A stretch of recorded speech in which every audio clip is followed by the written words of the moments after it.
കനത്ത മഴയെ തുടർന്ന് ചങ്ങരംകുളം കോലിക്കരയിൽ റോഡിലേക്ക് മരം കടപുഴകി വീണു. തൃശൂർ കുറ്റിപ്പുറം സംസ്ഥാന പാതയിൽ ജില്ലാതിർത്തിയായ കോലിക്കരയിൽ ശനിയാഴ്ച കാലത്ത് 7 മണിയോടെയാണ് സംഭവം. ഉയരം കൂടിയ ഭാഗത്തു നിന്നും മരം മണ്ണോടുകൂടി റോഡിലേക്ക് ഇടിഞ്ഞു വീഴുകയായിരുന്നു.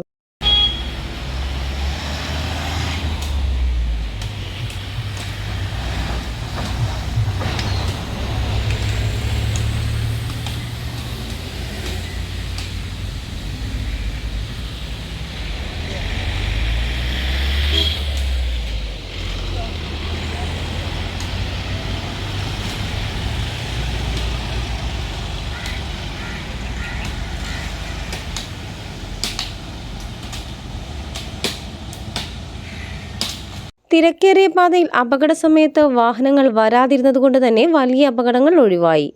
കുന്നംകുളത്ത് നിന്നെത്തിയ ഫയർഫോഴ്സും നാട്ടുകാരും ചേർന്ന് മരം മുറിച്ചു മാറ്റി ഗതാഗതം സുഗമമാക്കി. Reporter CNTV.